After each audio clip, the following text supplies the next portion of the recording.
Shannon Thompson, welcome back to the Running Effect podcast. How are you doing this morning? Well, thanks for having me, Dom. I did mention this briefly to you, but I think it's worth mentioning to the listeners. We don't really know the direction that this conversation is going to take us. And I think there's some beauty in it. And when I was waiting for you to join the call, I looked back to the first time I ever had you on, which was July 28th, 2020, which is almost 4 years ago. Just absolutely crazy. And it's been such a joy and privilege having you on. I mean, I think over 10 times at this point. Wow. Yeah, definitely over 10 times at this point. And I think the subject of mental performance and getting the most out of yourself in sport and life has resonated with so many people that I am consistently sending you things of people listening to our episodes months after they come out. And then I'm like, we should probably do another one. And people are going all the way back to September. So my long rant there, I'm really excited for our conversation and to see where it takes us. Me too. A question for you in regards to something I just mentioned, which is that these conversations circulate and people are always curious on how to get the most out of themselves mentally. Why do you think that is? And why do you think, I know people who have listened to every single edition of our conversations with each other. Why do you think there is such a battle, consistent battle to work on the mental side? It's not just something you figure out and you're fine the rest of the life. It's a consistent battle. Yeah. Well, I think just the mental emotional aspect of our life, it's just present with us always, right? How you see your life, how you see your circumstances, how you like feel emotionally inside your body and inside your mind. It's just a constant presence. And I think over time we learn how that affects every element of our life, like our the quality of our experience day to day, our relationships with other people. And it really, and we learn it through time how it affects our performance and things that matter to us too, like in this case, running. And I think running is a sport where you're so present with yourself for so long, especially, as the distances get longer.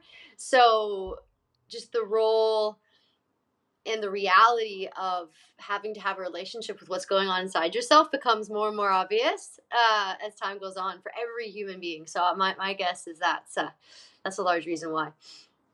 I know since that conversation in 2020 that you've changed your beliefs on many things. And there's a quote out there that I love, but I don't remember off the top of my head. The essence of the quote was, if you have the same beliefs for the rest of your life, you're not actually a critical thinker. And I Right. think it says a lot about you when we've texted back and forth and you'll be like, oh, I changed my mind on visualization or all these different topics. Since we first talked 4 years ago, what are some of the biggest ways you think you've changed and grown as a mental performance counselor? um, yeah, I'd say one of the biggest ways is when I was first in school to essentially do this, and in the later years of my time as an athlete, the thing that I was most focused on was something called deliberate practice.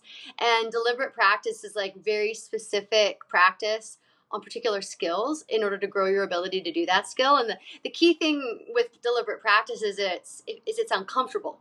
And I know what I was embracing 10 years ago was like discomfort. It was like making yourself do the hard stuff, going to your edge and not being afraid to fail. And that's all good stuff. Like, I haven't changed my opinion that that's critical and important.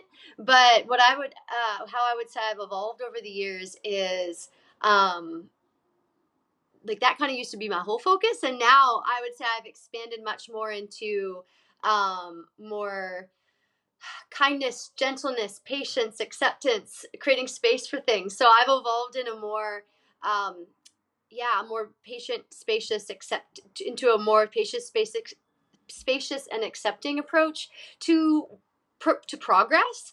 And I think never in a million years would I have thought that would be a faster, better, healthier way to grow than insisting you're always uncomfortable and you're always doing something hard, and I guess I think the way that I want to communicate that is, yeah, we need both. We need both the ability to do the hard things and struggle and fail and hold ourselves to the task and be really real about what's not good enough, but we need at least as much, if not more, patience, acceptance, curiosity, as we do the kind of the more aggressive methods, or the more painful, difficult methods. So I'd say that's an area of my life and my work that's expanded a lot, and that I've become more and more insistent upon over the years. Other things would be, it's funny. One thing I believed when I started with work in running is I believed that the critical mental skill in running was pain management. And and then I think within a year or two, I was like, oh no, it's not. Us getting too sucked into making pain a big deal is like not at all what we should be doing. We should be more so like the. Then I changed my mind, and I was like, the critical skill in running is focus on your task. Is the ability to focus on the task, and pain is just like one of the many obstacles that can get in the way. And I still hold to that. But recently, I've become more interested in pain again, and I'm thinking I need to address it a little bit more than I have over the years. So I wouldn't say I've come like full circle and that I now think pain is the primary mental skill. I don't. I still don't. I still think that being able to focus on the task is the primary mental skill in distance running. But I am trying to develop ways to help athletes with pain as well, more so than I have in the past. So yeah, so it's like it's circling a little bit, I would say. I love The that. I love that. I do want to dive into the pain thing because I think even at face value, a lot of people were probably surprised when you said that that's not a major focus is yeah. handling the pain and pain management. Can you dive deeper into why that is and why an athlete shouldn't be fixated on the pain they're about to experience before the race goes off? Yeah, yeah. Well, I'd say like what the way that I see a race, the way that I see a great race is the a great race is the sum of actions you take. You know, it's the sum of actions you take and decisions that you make. And it's really actions you take and decisions that you make in the presence of discomfort and the presence of pain. Um but I think it's the athlete that's able to prioritize what they want to do in the race and keep their focus on what they want to do in the race that executes the most consistent great races. And and yeah, the reason for that is just the yeah, a great race is the sum of great actions, and a great action is usually at its highest quality when we have our full attention on it. And if we're kind of getting sucked into pain, or we're kind of thinking about how we feel inside the race, that's part of your attention drawn into that discomfort. And so you lose the full quality of the focus and the action when part of your attention is focused on pain. And I also think that what happens to an athlete in a race, especially if their attention is being drawn to pain, is they're constantly questioning, like, how do I feel? Can I keep this up? How do I feel? Can I keep this up? So there's some hesitancy and doubt and overcomplication inside the race. um and I also think pain is like super misleading. So reading too much into pain and trying to decide on what you can do in a race based upon how you feel right now in the race is not an accurate it's often not an accurate guide. So yeah, I guess those are kind of three reasons. It's just that what we do in the race is what leads to the outcome of a great race. What we do is of higher quality when our focus is 100% in the action. And focusing on pain or getting too involved with pain inside the race usually distracts from our presence within the actions, so it takes away from the quality of that action. And it's not trustworthy. Like, your pain is not consistent and is not accurate, and it is not often a good measure of what you're capable of. So getting too wrapped up in it is a good way to get lost inside the race, I guess you'd say. Yeah. Oh man, I love discussing this stuff with you. I had like smile on my face midway through your response. It's just so fascinating, and you have so many insights to bring to the table here. Something I was thinking about as you were talking there was you said, pain is just inaccurate a lot of the time. And immediately where my mind went to was, let's go through like a cross country race and an athlete's going up a hill. The amount of pain they're going to experience going up that hill with like 3K left in the race, it's just not accurate, right? They're going to be in a lot more pain going up that hill with 2 to 3K left rather than on a flat stretch or going down a hill. But if they were to lean into that pain in that moment and overthink it, they might think there's no way I'm ever making it to the finish line. Same thing for track. If someone throws in a surge, well, the surge probably isn't going to last to the end of the race. Or even if it does, you still have to break it down and not focus about having 3 or 4 laps left. My question for you is, how can an athlete listening today work on having greater perspective within their races when they feel pain? Yeah. Well, one thing that I think really helps athletes is to explain what's happening inside of them when they're experiencing pain. I think this is one of the most helpful tools I have, is just helping with understanding. So I've kind of two ways of explaining pain right now, and I feel like I eventually need to intertwine them. But I'll start with one, and then I'll give you another one, because I think both are useful. So when you first start to feel exertion pain inside a race, or maybe it's not even the first time, maybe it's that hill half 2/3 of the way through. You've already been feeling it for a little while.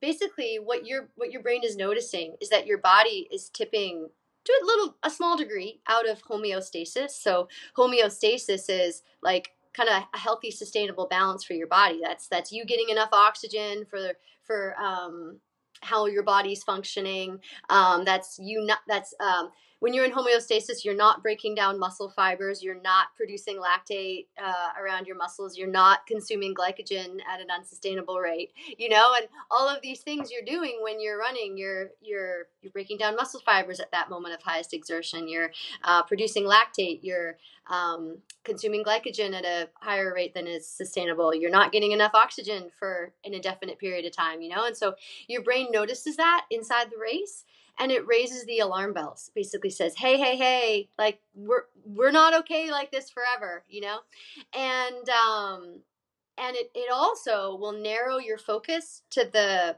discomfort or to the pain. So maybe that's in your quads, maybe that's just an overall feeling, and it will also then amplify those sensations to make sure that you pay attention, to make sure that you see, like, hey, we got a issue here, like, don't pay attention to anything else, pay attention to this issue because we're worried about it. And so I think the first thing I'd want athletes to understand about pain is it's the brain's overreaction to a tiny imbalance. They are so far from actually being unable to keep running, or be like, they're still very much okay. They feel like they're not okay and they might be at risk, but they're still very much okay. The brain has and body has so many like stops and balances to prevent you from actually getting to a place of danger out there. Um, but what's happening is the brain has noticed this tiny imbalance and is amplifying it and is calling your attention to it, and it's saying, hey, I don't know if we're okay. So the first thing to understand is that early pain is, well, probably practically all exertion pain, honestly, is an overreaction to a small imbalance. Um the other thing to understand about it is, like, one of the ways that I'm seeing pain right now is, like, pain has, to me, 3 levels to it. So the first level is the objective level of the actual damage that's occurring inside the body, like the actual damage that would result in pain. So from what I know, and keep in mind, I'm not a doctor, I'm not a PT, I don't know all the layers of this, but I know some of them. And if I was to think about pain, what I understand is, the damage that's occurring inside of a runner when they're running is they're breaking down muscle fibers. We know that's part of getting fitter.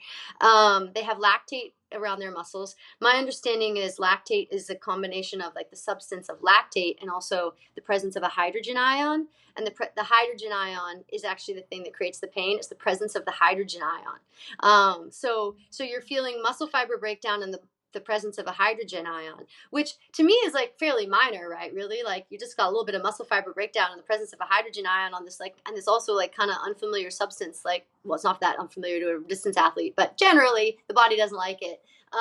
Is present around the muscles. So let's say that's like level 1 objective pain. Then on top of that, the nervous system says, hey, this is like, our body's a little bit out of balance, and we got some muscle fiber breakdown happening. We've also got this kind of weird substance building. Let's amplify these feelings so that you pay attention to it. So I'd say that's level 2 pain, is nervous system amplification of pain. And then on top of that, we have the athlete's psychological reaction to it. So body has some objective pain, nervous system amplifies it, and then depending on you and how you see the race and what you think the stakes are and kind of your relationship with the race, it's going to depend on the athlete. What degree of anxiety or tension or curiosity or focus that elicits, just because it's going to depend on the athlete. So there's these three levels of pain. And something that I've been thinking a lot recently is just, if pain is an overreaction to a tiny imbalance, and part of that is a cognitive emotional overreaction. Like, psychology knows all about how to work with cognitive and psychological, like, overreaction. We like That's basically what a whole bunch of counseling is. That's what trauma therapy is trying to help people not overreact to small things that are unthreatening, and so, yeah, area of interest for me lately has been working with people on their relationship with pain. So that means their, like, psychological response to pain when it arises. Trying to take that third level of pain down. Take the psychological reaction to pain down, and I think it literally feels less painful when you can take that psychological reaction down, and then you can use all those your attentional energy, to focus on your task and the actions. Something that fascinated me growing up in psychology, in reading books or listening to podcasts, was the various examples in history where humans were able to tap into like their fight or flight response, like the stories of moms who lifted cars off of their kids, and just like physiological freak accidents Yeah. for lack of a better way of putting it. And then someone who I would love one day for you to be on a podcast with, because I think you guys would I would laugh hearing the conversation, David Goggins, who I'm sure you've heard a ton about. Yes. He's got a rule that I don't fully agree with, but I like the premise, and it's the 40% rule, which is when your mind is telling you you're done, you're only 40% at your capacity. I think that's a little ambitious, but I do agree that when your mind says you're done, you can tap into it more. My Hmm. question for you, are there tools out there or things someone can do to tap in, maybe not fully to the mom lifting the car, but that sort of thing? Um, Oh. because I imagine if like a lion was chasing Nico Young, he might break 12 minutes in the 5K type thing. Gosh, that is a really good question. That is a really good question. I I hear you're basically talking about, yeah, crossing all boundaries and And is it being. even a safe thing to do? Like, should we even approach running as an activity where we try to make it a life or death situation to get that 100% out of us? Oh man, I think to some extent, I think that is our goal. I guess, as far as the question, is it safe? It's probably sustainable only for a certain period of time. Like, that mom lifting that car, she probably can't do it all day long, but she can Right. probably do it in, like, the one moment, right? So, but I think it's fair to want to go after your abs, like that last 400 of, like, whatever race you are in, like, to close that gap or pass those people. It's definitely fair to want that. I think I think my thinking at first is it almost is something that comes through them, as opposed to something that they tap into. So that's one of my thoughts, is it can be something that comes through them for whatever reason. It comes through them. It makes me think of, sometimes with the athletes, I talk a little bit about something called conviction. And what I mean by conviction, I know there's a few different words, like, ways to define conviction, but what I mean, when I use the word conviction, what I mean is anger for the self.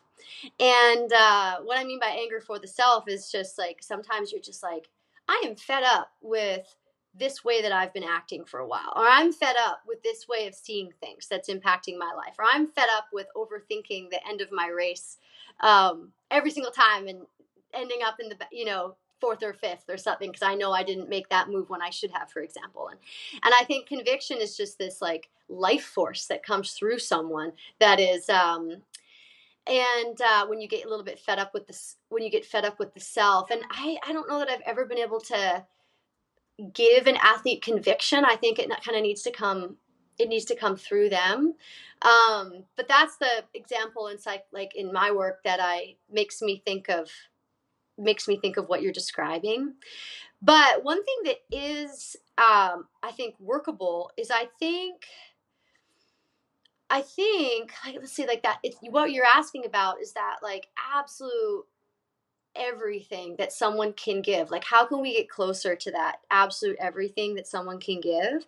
And I think that what gets in the way of most people being able to give their absolute everything are beliefs and fears about what there is to lose inside of a race, or um, and deep things too, like how will people who love me see me if I don't run the way I hope to run? Or how, even if people rationally know they're loved, there's often this emotional level that's just like, man, I'm still scared about that. Or what kind of person am I if I don't reach my goals? One of the things I've been hearing a lot from athletes lately, I've been doing a lot of diving into fear lately, and one of the things I've been hearing from them is just like, man, I've always seen myself as somebody who can achieve these really big goals, and they'll discover that inside themselves they have a fear that, what if I get to the end of my career and I find that I'm not that person, And so I think these fears, and there's fears and beliefs deep down inside of us that tell you like there's so much to lose, there's so much to lose, and this race matters because, like maybe too much.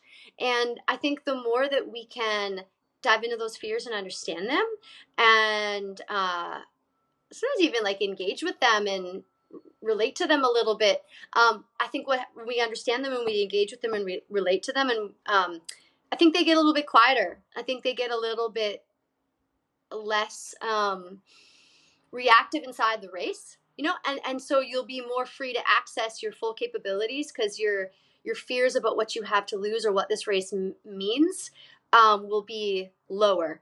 And it's funny, some people listening might be like, wouldn't those fears about what this race means, wouldn't that like drive me to a higher level?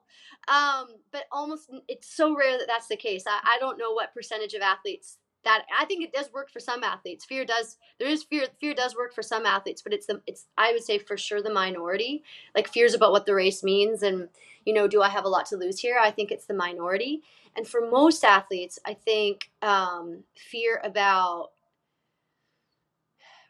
or beliefs deep, even if they're unconscious, deep down fear and beliefs about what the race means, just increase the perception that the race environment is threatening, and it inhibits them. So yeah, I don't know how well I did with your question there, Dom. I think No, my I think there's some good stuff in there. I think there's for Okay. sure some.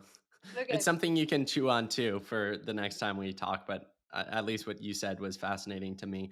I think a good conversation or a good piece of this conversation to have could be around, at least I believe, and I think you'd agree with me, that like our thoughts and our beliefs dictate our reality in our lives.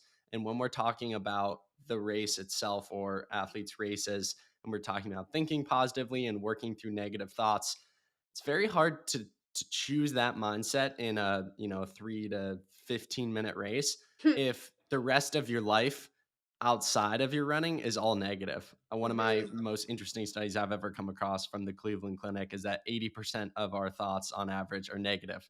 So if that's the case, that 80% of our thoughts are negative, and I'm sure it varies from person to person a little bit, then how can you expect to think positively and work through these negative thoughts in a 10-minute period? So how important would you say it is to an athlete listening to not just coming out of this conversation focus on, okay, I'm going to try to think positively in the race, I'm going to try to work through fear in a race, but also work through these things in everyday life? Because if you're not practicing them in everyday life, you're going to resort to your habits and behaviors, which generally tend to be negative. Yeah, that's an interesting study and statement, and very, and yeah, really good point on your part. Like if our brain is, if we're constantly thinking negative thoughts, and vastly predominantly negative thoughts outside of the race, how can we expect to think positively inside the race? And the race being a place where we're depleted and vulnerable and out of balance, like by far harder place to think positively than when we're in homeostasis, like outside of the race. Yeah, really good. That's a really good question. I think so. So one thing to understand, I think, about that is that our brain, probably the one of the things our brain is naturally predisposed to do the most, is to look for threat, and that's just because the brain's job is to keep us safe, right? So if that study is saying that maybe 80% of our thoughts are negative, that's probably kind of like that's because a lot of times our brain runs on default, and our default is to look into the future and look for any threat that could befall us coming up in the future, just to keep us safe and just to keep us alive, right? And that's actually a phenomenon in psychology called the negativity bias. And it just means that most of us humans, many of us humans, are just, our default is to look for the bad, because that's the stuff that could hurt us, So it keeps us alive, it keeps us safe. So I think understanding that is the first step.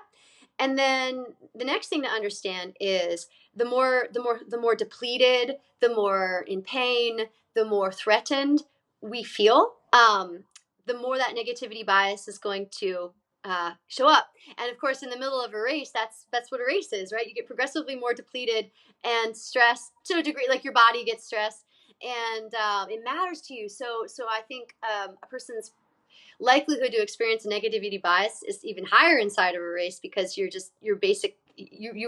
feel more like you're under threat. So yeah, I would say one way to work with yourself outside of running is to first understand that you're biased towards looking into the future and noticing negative things. But the way that I would suggest that athletes work with that, or anybody works with that, is when you notice your mind doing it, because it's going to do it. It's not your fault that you're doing it. You're not a flawed person that you're doing it. You're not an ungrateful person if you're doing it. You're just a person.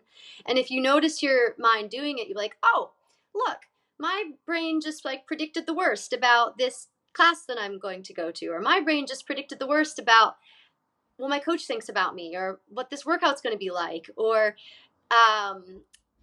how this race might go, like, and just and notice it, and then be like, oh, this is the negativity bias. This is just my brain doing what brains do, and I'm just a person. And so you offer yourself a little bit of understanding and compassion for that response. And honestly, like, meeting our natural human tendencies to fear and see the bad over and over and over again with compassion is what actually eventually, I don't say heals those things, but yeah, like lessens their intensity. You meet something with so at NAU, we this year I've been like, I do these weekly focus sessions with them, and there's kind of these two couple concepts that we've been talking about this year that are new this year. One of them is I'll use the terms looking versus lost attention. And so these are just two types of attention that we can use to direct towards ourselves or to direct towards anything. So looking attention is when we observe something from kind of outside of it, from a little bit more of an objective stance, and we observe it with awareness, understanding, and love. And so if we were to use looking attention towards our own negative thoughts, I would be like, oh, look, I'm worried about somebody, yeah, there's something I want to do later today. I don't know if I'm going to get to do it because somebody hasn't got back to me yet, and so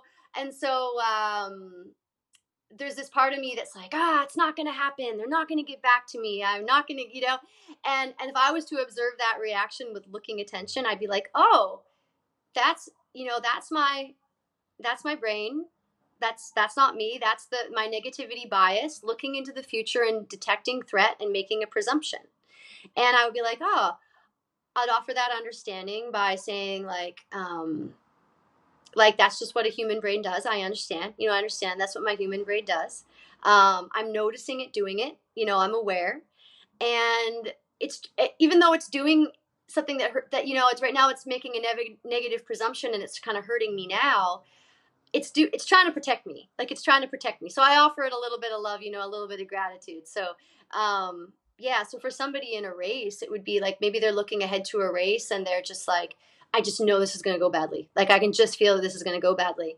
And I'd say, okay, meet it with looking attention, which is a little bit of an outside objective view. What's happening inside of you? Oh, your negativity bias is causing you to make a presumption that this race is going to go badly, because it thinks if it presumes it's going to go badly, you can prepare for it, and it'll protect you. And then you might say, okay, like we don't know that that's true, but this is just a part of my brain trying to help me out. And so I'm going to kind of have a little bit of compassion for it and a little bit of understanding of it. And so repeated work like that outside of running, outside of running and in regular life, that's how we can meet all of, all sorts of kind of habitual negative thinking, our default negative thinking. Um, Lost attention. So I just talked there about looking attention, which is like to observe from more of an objective stance with understanding, awareness, and love, to observe ourselves like that. Lost attention is when we actually get stuck inside the fear itself. So instead of watching ourselves with understanding of what's going on, we are caught in what I would call a fear story. So my example would be, like there's something I want to do this afternoon. Someone hasn't got back to me. They're just a jerk. They just don't respect my time. Like that I would get right in it. I'd get like into it, and or if this was a race, if I was worried about a race in the afternoon and I was lost attention, I'd be like, this is going to go terribly. I had a bad workout on Tuesday. I felt tired in my warm up yesterday. So and so's in the race. They look really fit. They're going to beat me. So you're like lost in the fear story as opposed to observing how you're thinking and offering yourself care for that. I don't know if that's like a hopefully that made some sense. It But definitely did. It definitely did. A thing I was pondering as you were speaking there was a piece of advice that I have been given pretty consistently throughout my career when I've been in tougher spots. And I've started to reiterate to people who have sought advice from me. And the advice is simply when you're going through a tough period in the sport, revert back and reflect on why you started in the first place. mhm. In my own reflection, but also in studying so many people's answers, it almost always came from a place of joy of doing the thing. And Mhm. yes, definitely for a lot of kids, it was because they were good at it. But if you really break that down, there was definitely enjoyment there. And Mhm. I remember in middle school, even in like seventh, eighth grade, some of my favorite moments of that race day, of that meet day, or watching the little like kindergartner, first grade kids run. That is the pure definition of running with nothing to lose, running with pure joy. They don't really care about the result. They know that like they're still going to get their ice pop after and a hug from their parents and a high five. Like they're not running on fear. They're running to run because they enjoy it. I mean, some of them maybe because their parents force them to, but my point is like that is the pure definition of just running on joy and running with nothing to lose. That's why they all sprint the first 100 meters and then just die slow deaths. For you, how important do you think that is for someone listening? Well, I mean, I wouldn't say just struggling. You could also reflect on this. I think it's positive if your running is going well to reflect on why you got started in the sport and grounding yourself in that.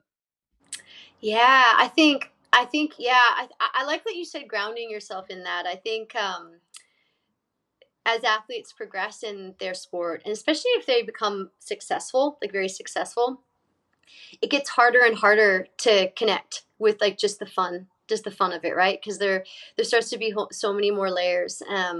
Like I think when one of the most challenging times for a young athlete, and a lot of the athletes who reach out to me, this is kind of their scenario, is a typical story is they'll get started running because their friends are doing it and it's fun, for a couple years, and it stays fun until it stays fun until they suddenly get good, and then they get good and they're like the best on their team or one of the best on their team, and they all of a sudden start getting attention and a reputation they didn't go into the sport for. They were just doing it for to begin with because their friends did it and it was fun. So they get a reputation and they get attention. And for us humans, like, yeah, like attention and status are, man, we crave those so much at an instinctive level.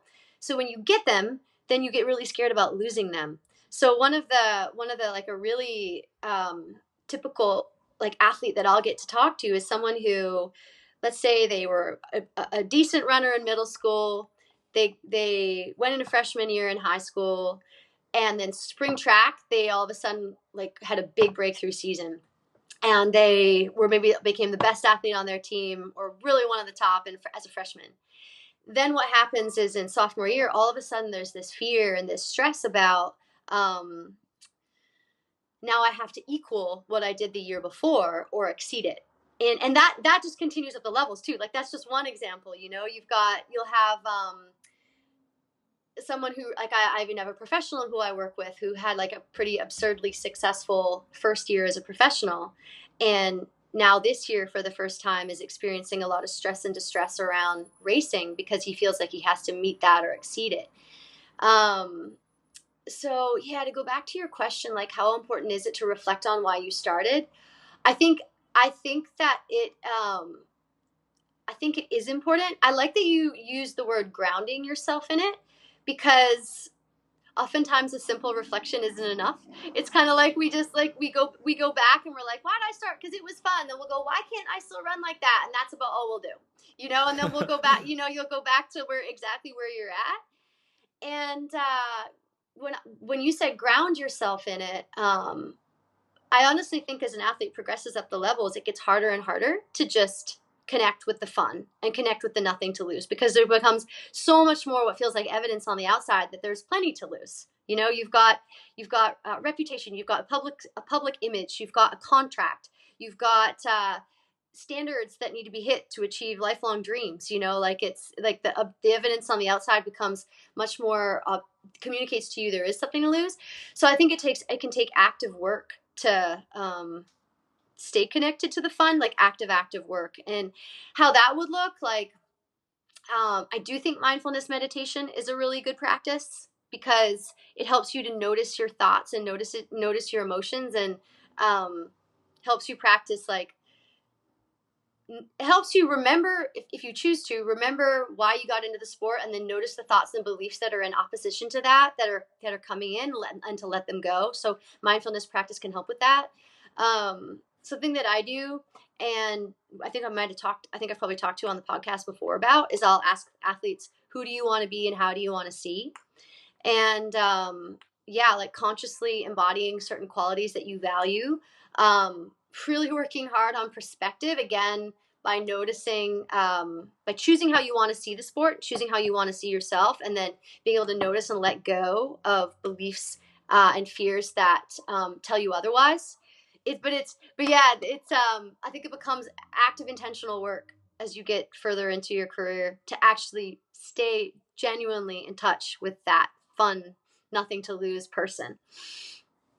Shannon, you know me very well. You're one of the people I send endless quotes to, and it would not be a proper Dominic Shannon podcast if I didn't get your take on at least one quote. So I was thinking about that. I was like, what quote should I get her take on? And I was just like, what's the last one in my phone? So this is the last one I put down on my phone. A little bit longer. Would love to hear your take on it. The quote is, people can help you in many ways throughout life, but there are two things nobody can give you: curiosity and drive. They must Mm. be self-supplied. If you are not interested and curious, all the information in the world can be at your fingertips, but it will be relatively useless. If you're not motivated and driven, whatever connections or opportunities are available to you will be rendered inert. Now, you won't feel curious and driven about every area of life, and that's fine, but it really pays to find something that lights you up. This is one of the primary quests of life: to find the thing that ignites your curiosity and drive. There are many recipes for success. There's no single way to win, but nearly all recipes include two ingredients: curiosity and drive. Mm. Mm. No, I like that. I like that. You kind of wondering what my take, or my Yeah, kind of yeah. what thoughts it brings up Off the top of your head? off the top of my head. I think I think the presence of genuine curiosity probably tells you if something is your path or not your path. You know, if you're only in it for outcomes, and you're just like, man, this is really only fun for me when I'm running a personal best, or I'm getting some goal that I want, and I'm not really interested in how training works. I'm not really interested in the mental role in running. I'm not really interested in the path and the dimensions. Um, it may and the growth and the challenges. Like, I think if you are, yeah, I can tell you that it's a path for you. And if you're really not, maybe it's not the path. It's maybe not the path for you, because I think any path of meaning gets extremely difficult. You want to hear a quote? I got a quote for you. Let's do it. Let's do it. Hold on one second. I literally read this morning, And this relates to what I'm saying. So I literally read this morning, and I was like, oh, Dom's gonna like this. So this is by a fellow called David White, who's a poet and author who I like a lot. And this is from a I book think called. you quoted him in your email series during COVID a I lot. definitely did. Yeah. I definitely did. And this is from his book Consolations. And this is from in Consolations. He talks about, he gives like, it's called the solace, nourishment, and underlying meaning of everyday words. And in this is the word ambition. He's talking here about the word ambition, and he's differentiating between ambition in the sense of like just wanting a time, a ranking, a whatever, an outcome goal, versus what he would call a true vocation. What he means by a true vocation would be like a genuine path for you, right? Like a genuine path to live and grow and journey. And he says a true vocation calls us out beyond ourselves, breaks our heart in the process, and then humbles, simplifies, and enlightens us about the hidden core nature of the work that enticed us in the first place. We find that all along we had what we needed from the beginning, and that in the end we have returned to its essence, an essence we could not understand until we had undertaken the journey. And there's a whole great. Right, it's great, right? And the part that caught me was breaks our heart in the process. And I think the thing is with something like running, using like pursuing running in a long-term way, pursuing anything in a long-term way, is inevitably you go through things that you wouldn't choose, and curiosity, I think, genuinely having it, or trying to discover if you have it, or trying to cultivate it a little bit. I think you can definitely try to cultivate it. Oh man, it's the only thing that's going to see you through, to the other side, is genuine interest. It's funny. There's another quote that pops into my mind, which is, "Love is the quality of attention you pay to things." I think that was a J.D. McClatchy, I believe, said that. And I think if you, whether or not you can summon genuine curiosity for something, kind of tells you if you really love it for what it is, and if you're in it for the long haul. And curiosity is just one of the most rich forms of attention, right? And yeah, it's funny. You said off the top of my head, and I can tell where I'm leaning is curiosity as a measure of, is this your path or not your path? I love it. And if you do lean in on it, if you can find some genuine curiosity, oh, the whole path will be beautiful. The whole path will be rich, right? Because you love it. There's a part of you that loves it for the journey. As much as we all want outcomes, it's proof there's a part of you that does love it for the journey. And yeah, I don't know. Those are my initial thoughts. Amazing. Great way to close out today's episode. One final question for you, Shannon. In previous episodes, we have touched into your journey and progression within these fields of work, and your backstory and the sport of equestrian and all that fun stuff. So people can go listen to those if they're more curious to hear about your journey and haven't before. But I do want to ask you at least one personal question today. It's a question I read the other day and I loved it. And I think I've asked it on one podcast, and I'm curious to hear your response on it. So final question for you today. Shannon, if the next 5 years is a chapter in your life, what is this current chapter about? Oh man. I have two answers. I'm currently training some apprentices in my work. Cool. We're expanding. We're expanding, and it's two people who I have a long relationship with, them as athletes and people. So I would say it's about. I'd say it's about giving, and I think one thing that I'm excited about is I think that I'm going to have a couple other people who are going to be able to. We're going to be able to give to the our intention is always to be generous, give to the running community. Obviously we're getting paid to do what we do, so there's that part of it, but I think contributing. So I think it's about expanding reach and giving to of our art and our craft and the thing we're curious about, and for me, I'm hoping to also expand some things in my personal life. To be completely transparent with you, my next chapter is about expanding professionally with these apprentices, growing our ability to give, and then uh, growing other dimensions of my life that have not grown since I do so much running psychology. So that's like, yeah, an unpolished response to you. Well, Shannon, really appreciate the conversation.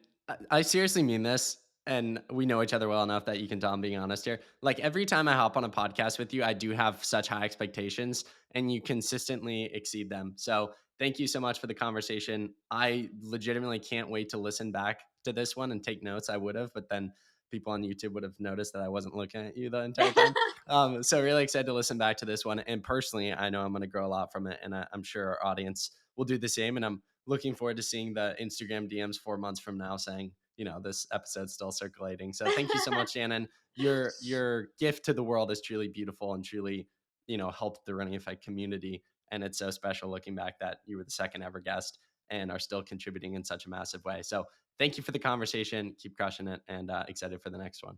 Oh man, well, Dom, I always look forward to conversations with you. You always ask questions that are worth answering, I think, and you make me, you challenge me to think, and to think and grow as well. So yeah, I really appreciate any time I get to talk with you.